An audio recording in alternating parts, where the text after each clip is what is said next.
नमस्कार विद्यार्थी आणि पालक मित्र हो.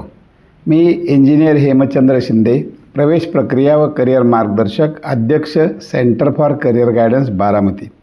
Maharashtra CET cell group A MBBS BDS round 2 ची प्रोसेस सुरू असून पसंतीक्रम भरण्याची मुदत 22 सप्टेंबरपर्यंत आहे. पसंतीक्रम भरल्यानंतर सिलेक्शन लिस्ट 24 सप्टेंबर रोजी आणि त्यानंतर जॉईनिंग कालावधी आहे 25 to 29 सप्टेंबर 2025 पर्यंत.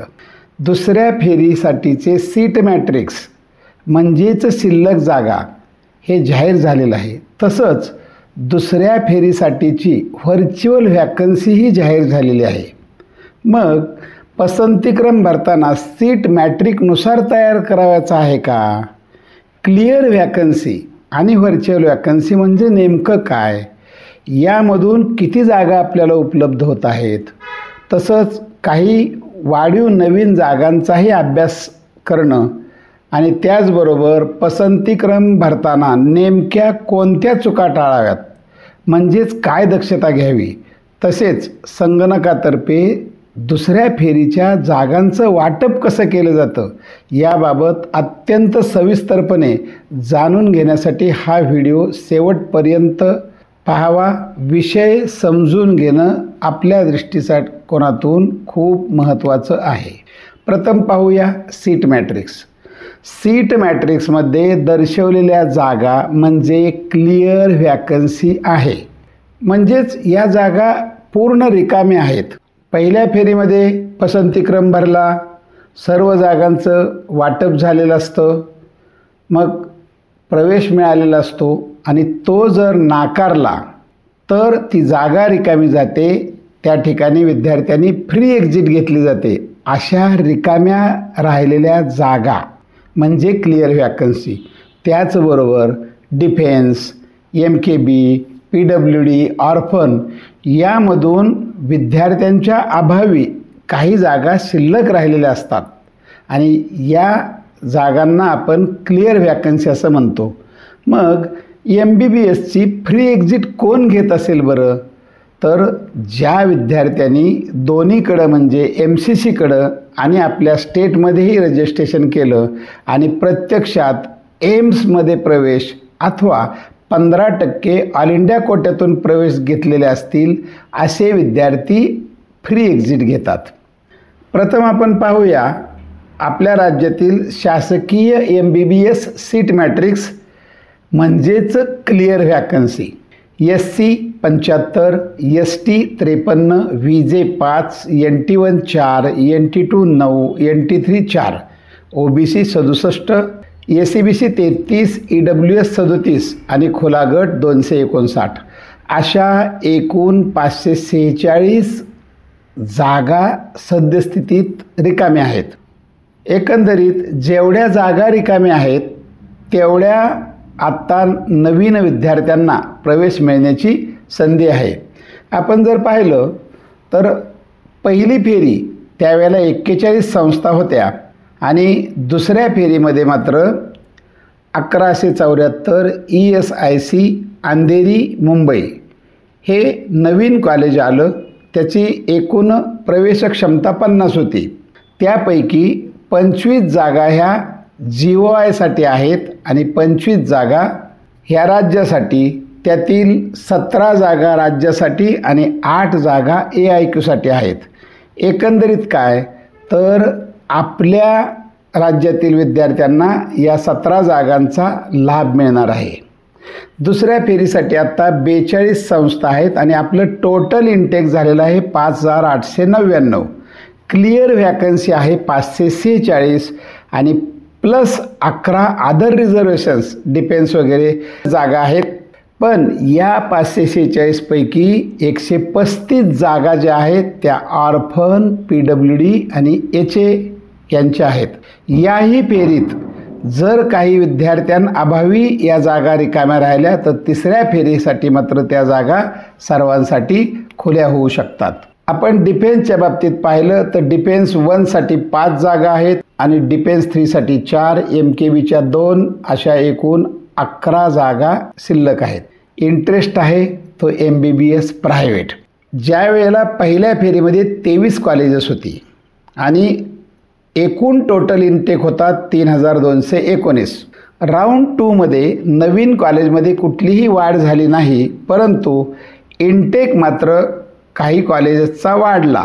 आपण जर पाहिलं तर college code 2223 NKP Salve Nagpur यामध्ये 50नी वाढ झाली. मूळची 200ची कॅपॅसिटी होती, त्यामध्ये 50 जागा वाढल्या.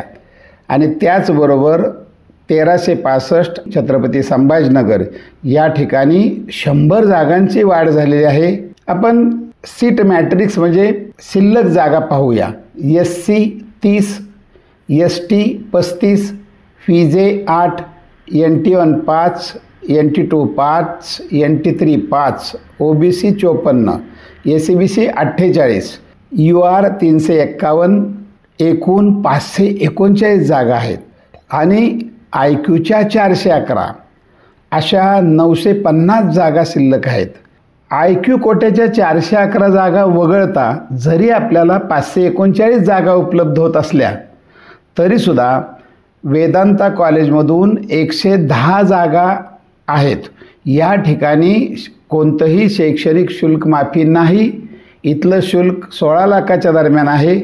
आणि म्हणून खऱ्या अर्थाने ज्यांना प्रायव्हेटमध्ये इंटरेस्ट आहे अशा जागा 539 वरून वेदांताची वजा केल्यानंतर 429 राहतात. एकंदरीत काय तर नवीन 200 जागा वाढलेल्या आहेत. त्यामुळं यावर्षी प्रवेश बऱ्या पद्धतीने होतील. Maharashtra government BDS seat matrix म्हणजेच clear vacancy SC 21, ST 13, FIJE 6, NT1 6, NT2 8, NT3 2, OBC 27, SCBC 20, EWS 13 आणि खुलागड 32 अशा एकूण 148 जागा आहेत. महाराष्ट्रामध्ये पहिल्या फेरीसाठी 5 महाविद्यालयं आणि एकूण 376 जागा होत्या. कोणत्याही प्रकारचं नवीन कॉलेज किंवा सीटमध्ये इन्क्रीज दुसऱ्या फेरीसाठी झालेली नाही. प्रायव्हेट BDS जर आपण विचार केला तर SC साठी 88, ST 65, FIJE 23, NT1 18, NT2 29, NT3 15, OBC 158, SCBC 132, खुलागट 859 अशा 1387 जागा स्टेटसाठी शिल्लक आहेत. IQ कोट्याच्या 263 जागा अशा एकूण 1650 जागा उपलब्ध होतात. राऊंड 1 आणि राऊंड 2मध्ये टोटल इनटेक म्हणजे कॉलेजेसची संख्या 25 आणि इनटेक 24 हा सेम आहे. आपण जर पाहिलं तर 24 पैकी 2040 ह्या स्टेट कोटा होता आणि त्यापैकी 1387 जागा म्हणजे जवळपास 68% जागा शिल्लक आहेत आणि IQ कोट्याच्या 73% जागा शिल्लक आहेत. एकंदरीत BDSचे प्रवेश हे मनासारखे होतील. आता व्हर्च्युअल वॅकन्सी म्हणजे काय हे आधी आपण समजून घेतलं पाहिजे. पहिल्या फेरीत प्रवेश मिळाला, कागदपत्र व फी भरून तो स्वीकारला आणि स्टेटस रिटेन्शन फॉर्म भरून दिला नाही अशा सर्व जागा म्हणजेच पुढील फेरीत चांगल्या प्रवेशाची अपग्रेडेशनची म्हणजेच बेटरमेंटची अपेक्षा ज्यांनी ठेवलेली आहे अशा जागा. माझी नेहमीची संकल्पना राऊंड म्हणजे काय जेवणाची पंगत आणि स्टेट मेरिट लिस्ट नंबर म्हणजे काय तर आपला ताट क्रमांक. मग पहिला राऊंड पहिली पंगत ज्या वेळेला बसली त्यावेळेला सर्व जागांचं वाटप झालेलं असतं. प्रवेश मिळाला म्हणजे काय आपल्या ताटात काहीतरी आलेलं असतं, आपल्याला ते आवडलं, स्वीकारलं, प्रवेश कायमचा केला, स्टेटस रिटेन्शन भरून दिला. प्रवेश मिळाला, ताटात काहीतरी आले, ते स्वीकारले, पण चांगल्या प्रवेशाची आपण अपेक्षा ठेवली. प्रवेश मिळाला, सोडला, फ्री एक्झिट घेतली, हे सर्व ॲटम म्हणजे पुढील राऊंडसाठी म्हणजेच पुढील पंक्तीसाठी येतात. याला आपण म्हणतो क्लिअर व्हॅकन्सी. आता आपण एक उदाहरण पाहूया. कॉलेज कोड 1101 ग्रँट मेडिकल म्हणजे JJ hospital Mumbai. Total intake आहे 250. तिथं स्टेट कोट्यासाठी जागा येतात 210, क्लिअर व्हॅकन्सी 46 आहे आणि व्हर्च्युअल व्हॅकन्सी 91 आहे. जर आपण सीट मॅट्रिक्सप्रमाणे म्हणजे क्लिअर व्हॅकन्सी पाहून जर पसंतीक्रम भरणार असाल तर तो निर्णय चुकीचा ठरू शकतो. तुम्ही त्या ठिकाणी पाहू शकता अनेक राखीव गटासाठी सीट मॅट्रिक्समध्ये जागा 0 असतात. याच कॉलेजचं काय, पण जे सीट मॅट्रिक्स उपलब्ध आहे त्यामध्ये आपण पाहू शकता बहुतेक कॅटेगरीच्या ठिकाणी जागा ह्या 0 आहेत.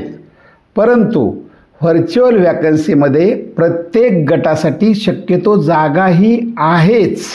थोडक्यात प्रत्यक्ष प्रवेश प्रक्रिया सुरू होते त्यावेळी अशा ठिकाणी जागा उपलब्ध होऊ शकते. म्हणूनच आपण क्लिअर व्हॅकन्सी पाहून पसंतीक्रम भरावयाचा नाही. कसं होतं जागा वाटप दुसऱ्या फेरीसाठीचं ते आपण आधी व्यवस्थित समजून घेऊया. आता आपल्याला माहीत आहे 546 जागा म्हणजे सीट मॅट्रिक्सनुसार शिल्लक आहेत, म्हणजेच ती क्लिअर व्हॅकन्सी आहे. आता पसंतीक्रम नोंदवले जातील. पसंतीक्रम नोंदवल्यानंतर आपण जे पंक्तीमध्ये बसलेलो आहे म्हणतो त्या पंक्तीमध्ये पहिल्या स्टेट मेरिट लिस्ट नंबरपासून प्रत्येकाला त्याच्या पसंतीक्रमानुसार प्रवेशाचं वाटप सुरू होईल. पसंतीक्रमाप्रमाणे जर चांगला उच्च प्रवेश मिळत असेल तर तो त्याला दिला जाईल आणि पूर्वीचा लगेच काढून घेतला जाईल आणि तो पुढील विद्यार्थ्यासाठी दिला जाईल. समजा अशा 100 जागांचं वाटप झालं तरीही 100 जागा काढून घेतल्या जातात. त्यामुळे शिल्लक जागा ह्या 546 पुन्हा राहतातच. मग कोठे व कधी कमी होते जागा, तर आपल्या पंक्तीमध्ये ज्याच्या ताटात काहीही नाही म्हणजेच चॉईस नॉट अवेलेबल असं आलेलं आहे त्या ठिकाणी एक एक जागा कमी होत जाते. आपल्याला प्रत्यक्षात जरी क्लिअर व्हॅकन्सी दिसत नसली तरी BJ मेडिकलचा विद्यार्थी ज्या वेळेला GSला जातो त्यावेळेला BJमध्ये जी व्हॅकन्सी निर्माण होते त्या ठिकाणी सोलापूरचा विद्यार्थी जातो. प्रत्यक्षात सीट मॅट्रिक्समध्ये सोलापूरमध्ये जागा नसली तरीही सोलापूरचा विद्यार्थी पुण्याला गेला की सोलापूर या ठिकाणी बरोबर जागा रिकामी राहते. कोल्हापूरचा विद्यार्थी सोलापूरला येतो. अशा पद्धतीनं हे रोटेशन होत राहतं. ज्या ठिकाणी चॉईस नॉट अवेलेबल असतं अशा ठिकाणी मात्र त्या जागा कमी होते. मग आता पसंतीक्रम भरताना नेमकी काळजी काय घ्यावी? सीट मॅट्रिक्स पाहू नका. आपल्याला सीट मॅट्रिक्सनुसार जरी जागा शिल्लक नसेल तरीही तो पसंतीक्रम नोंदवणे गरजेचे आहे. कारण प्रत्यक्ष वाटप सुरू झाल्यानंतर त्या ठिकाणी व्हर्च्युअल व्हॅकन्सी तयार होते. डिफेन्स, MKB, PWD, HA यांना सीट मॅट्रिक्समध्ये बऱ्याच ठिकाणी जागा नसते. पण जागा नाही असा विचार न करता सर्व चॉईसेस भरावेत. व्हर्च्युअल व्हॅकन्सी आपणास माहीत झालेली आहे. त्या फाईलचा जर आपण अभ्यास केला तर आपल्या लक्षात येईल कोणत्याही गटासाठी बहुतेक सर्व कॉलेजला जागा ह्या उपलब्ध होऊ शकतात. MBBS गव्हर्मेंटचा जर आपण विचार केला तर क्लिअर व्हॅकन्सी 557 आहे. म्हणजेच या दुसऱ्या राऊंडमध्ये 557 विद्यार्थ्यांना नवीन प्रवेश नक्की कुठं नाही कुठं मिळणारच आहे MBBSचा. कोणता हे मात्र नाही निश्चित. आणि 3570 ही व्हर्च्युअल व्हॅकन्सी आहे. याचा अर्थ पहिल्या फेरीमध्ये 3570 विद्यार्थ्यांनी प्रवेश घेतलेला आहे, परंतु स्टेटस रिटेन्शन फॉर्म भरून दिलेला नाही. ते बेटरमेंटच्या प्रतीक्षेत आहेत. याबाबत आपण शेवटी सविस्तरपणे माहिती घेऊया. आता पाहूया दुसऱ्या फेरीसाठीचे नियम. प्रवेश मिळाला तो आपल्याला घ्यावाच लागणार आहे. फ्री एक्झिट दुसऱ्या राऊंडला नाही. घेतला नाही तर आपण या मार्गातून म्हणजे ग्रुप A मधून बाहेर पडता. अर्थातच आपणास नव्याने रजिस्ट्रेशन करून तिसऱ्या फेरीमध्ये भाग घेता येतो. पहिल्या फेरीतील प्रवेश आहे तोच राहिला, बदल झाला नाही. आपण पुढील फेरीसाठी पात्र आहात. आपल्याला कोणतीही कार्यवाही करण्याची आवश्यकता नाही. नव्याने पसंतीक्रम नोंदवताना आपणास पाहिजेल ते कॉलेजेस आपण नोंदवू शकता. पूर्वी भरलेल्या पसंतीक्रमाचा काहीही संबंध नाही. आपली बेटरमेंट झाली, आपल्याला नवीन ठिकाणी जावंच लागतं. आपला पहिला प्रवेश आपोआप रद्द होतो. म्हणूनच सद्यस्थितीत जो प्रवेश आपल्याला मिळालेला आहे त्यापेक्षा आवडणारेच पसंतीक्रम भरावेत, अन्यथा आगीतून फुफुटात अशी अवस्था होऊ शकते. बेटरमेंट झाली नाही तर आपला पूर्वीचा प्रवेश कायमचा राहतो, अबाधित राहतो, त्याला धक्का लागला जात नाही. अनेकांचे प्रश्न आहेत, चांगले कॉलेज कोणते, कसे निवडायचे, कशावरून क्रम द्यावा. चला एक नवीन अभ्यास करूया. कोणतंही एक कॉलेज घ्या, त्याची एकूण क्षमता पहा, प्रवेश क्षमता, तिथं क्लिअर वॅकन्सी किती आहे आणि व्हर्च्युअल वॅकन्सी किती आहे हे आपल्याला माहीत झालेलं आहे. पण प्रत्यक्षात किती विद्यार्थ्यांनी प्रवेश कायमचा केला आहे, म्हणजेच स्टेटस रिटेन्शन फॉर्म भरून तो फिक्स केला आहे, म्हणजेच त्या विद्यार्थ्यांना ते कॉलेज आवडलेलं आहे. आणि हेच जाणून घेणं अत्यंत महत्त्वाचं आहे. त्यावरूनही आपणास कॉलेजचा क्रम किंवा दर्जा ठरवण्यासाठी निश्चितपणे मदत होऊ शकते. आता आपण सीट मॅट्रिक्स म्हणजेच क्लिअर वॅकन्सी आणि व्हर्च्युअल वॅकन्सीचं थोडंसं ॲनालिसिस पाहूया.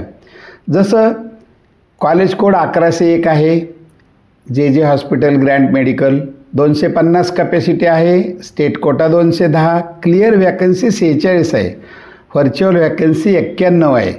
आपल्या लक्षात येतं, ह्या सगळ्यांची आकडेमोड केले की आपल्या लक्षात येते की त्या ठिकाणी 73 विद्यार्थ्यांनी प्रवेश कायमचा केलेला आहे. तुम्ही मग पाहाल आणि म्हणाल, मग 1103 कॉलेज, सेट GS एवढं छान कॉलेज, 250 इनटेक आणि त्या ठिकाणी मात्र 128 जागा रिकाम्या कशा, क्लिअर वॅकन्सी कशी, 75 व्हर्च्युअल वॅकन्सी आहे आणि 9 विद्यार्थ्यांनी फक्त प्रवेश फिक्स केलेला आहे. याचं महत्त्वाचं कारण GS, BJ मेडिकल याच ठिकाणचे विद्यार्थी हे एम्स किंवा 15% भाग घेतात. इथं टॉपर विद्यार्थी असतात. आपण BJ मेडिकल पाहिलं 1110, या ठिकाणी सुद्धा 45 क्लिअर वॅकन्सी आहे. याचाच अर्थ तिथून 45 विद्यार्थी शक्यतो एम्स किंवा इतर संस्थांमध्ये गेले. 90 विद्यार्थ्यांनी ते कॉलेज फायनल केलेलं आहे, हे आपण लक्षात घेतलं पाहिजे.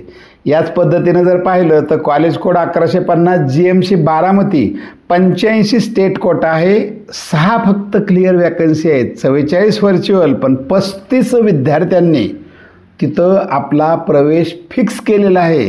ही सुद्धा गोष्ट आपल्या नजरेत पडदिशी लक्षात येते.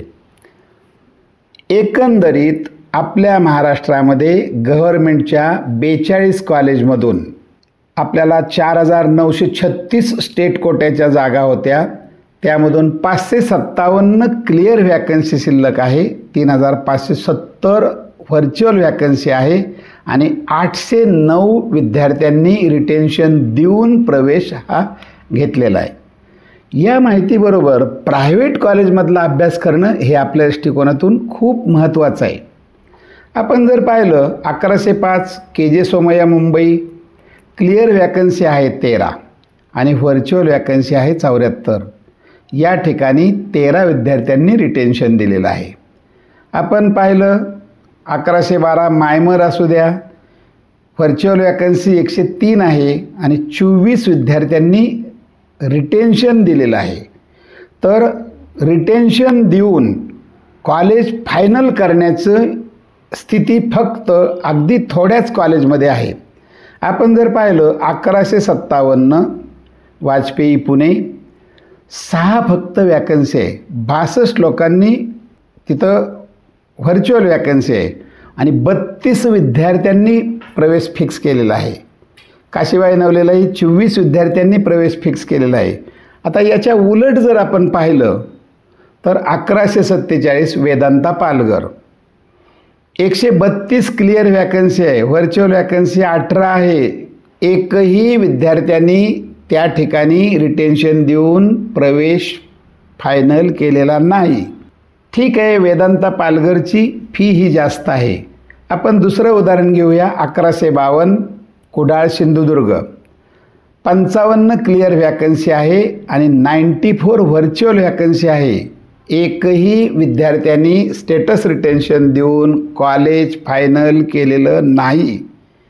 हे आपण ध्यानात घेण्यासारखं आहे. एकंदर तुम्ही अतिशय बारकाईनं किती विद्यार्थ्यांनी स्टेटस रिटेन्शन देऊन ते कॉलेज फायनल केलं.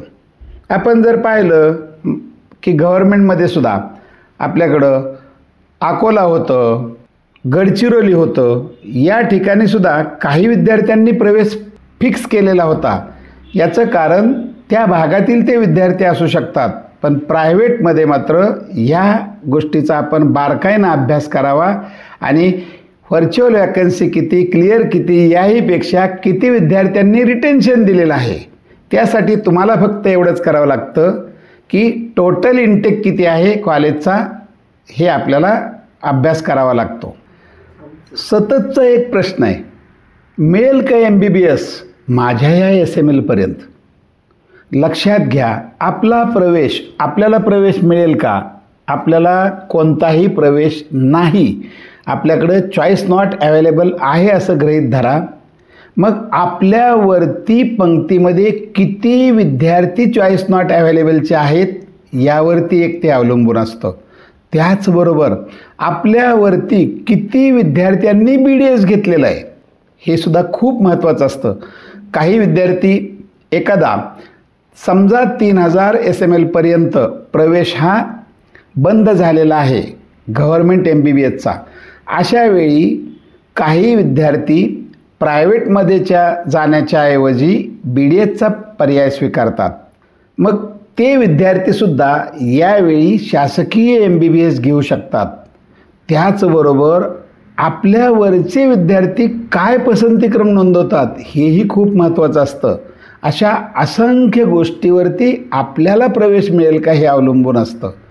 तरीही MBBS गव्हर्मेंट आणि प्रायव्हेटचे प्रवेश हे मागील वर्षीप्रमाणे पुन्हा एकदा खाली निश्चितपणे येतील. BDS प्रवेश मात्र विद्यार्थ्यांना मनासारखे निश्चितपणे भविष्यात मिळणारच आहेत. मागील व्हिडिओमध्ये मी सांगितलं होतं की BDSच्या दुसऱ्या फेरीसाठी सर्वसाधारणपणे खाजगी महाविद्यालयामधून 70% जागा शिल्लक राहतात आणि ते आपण आता पाहिलेलं आहे की अगदी बरोबर झालेलं आहे. मग तिसऱ्या फेरीसाठी सर्वसाधारणपणे प्रायव्हेट BDSच्या 25 ते 30% जागा शिल्लक राहतात. हेही आपण ध्यानात घेतलं पाहिजे. एकंदरीत BDS प्रवेश मात्र आपल्याला मनासारखे मिळतील. आज मला काय मिळेल, नेमकं कोणतं कॉलेज मिळेल याचा विचार आपण न करता पसंतीक्रम योग्य पद्धतीनं भरणे हे आज महत्त्वाचं काम आहे. विद्यार्थी आणि पालक मित्र हो, आवडत आहेत ना आमचे व्हिडिओ? मग अशाच नवनवीन माहितीसाठी या चॅनलला नक्की लाईक, शेअर, सबस्क्राईब करा. आपल्या मित्रांना शेअर करा आणि सबस्क्राईब करण्यास सांगा. आपल्याला प्रवेशासाठी हार्दिक शुभेच्छा. धन्यवाद.